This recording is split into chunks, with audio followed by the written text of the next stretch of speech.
Louisville has always been a very, very special city. I'm Alice Houston, member of the Arena Authority. The university is an anchor. It is the center of our sports world. Basketball is religion in Kentucky. It's the one thing everybody rallies around.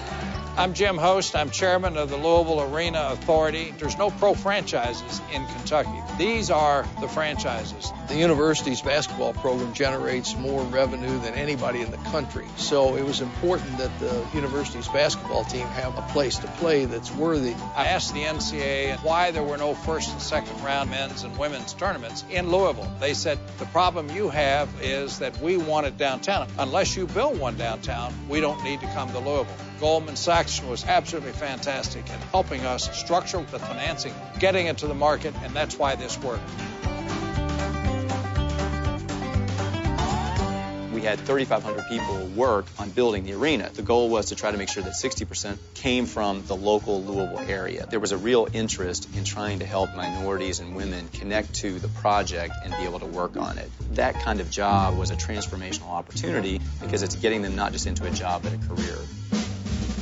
Ted Nicholson, I'm the general manager. We've hired total number, if you add in everybody, it's close to 1,000 people. Center Plate is the food service contractor. In order to staff the building, it takes about 475 people, top to bottom. I have prep cook, third cook, second cook, first cook, and lead. The flow of the food, it comes in this way, goes that way, and gets prepped, and comes back around. We have our operations staff. The two consoles control all of our big signage as well as all of the televisions in the arenas. We have our administrative staff, our venue services staff who covers general wayfinding, where's my section, where's my seat. Then, of course, we have our ticketing staff that gets you your tickets. You walk into a room and you're like, wow, this is a pro arena in a college town.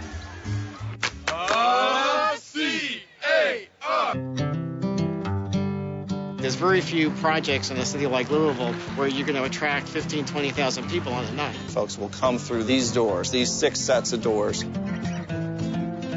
We thought it was extremely important to make sure that the location at the design of the building would encourage people to come enjoy themselves before the game, stay later after the game, take advantage of the restaurants, the bars. The growth of this company has just been tremendous. Our first shift here, I think I worked with 15 other people. I stood back and looked around. There's 8 people deep at the bar. Every single table in the restaurant's full. It was wild. All of these buildings will be renovated, will be filled up. That makes it fun not just for people who live here, but people who want to come in and spend the night. Over time, that'll be good business for everybody. I've managed to get all the shifts I need and work as much as I want.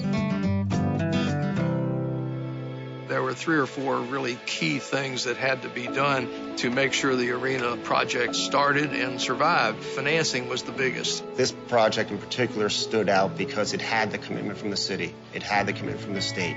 You had a great basketball franchise in University of Louisville. This project should happen. It had great fundamentals. The question was, how do you get it to the finish line? Where there's a will, there's a way, and we were able to sit down with them. We worked with the authority and Jim Host to develop a plan of finance and a construction program that would make this concept a reality.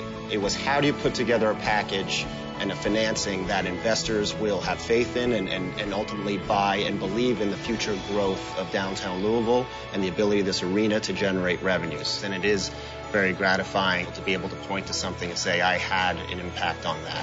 This arena will change the economic vitality of the city of Louisville. Whether it's restaurants, bars, retail, you create velocity. And this is all what makes a city vibrant and revitalized. It is an exciting, exuberant city that offers possibility and loves its sports.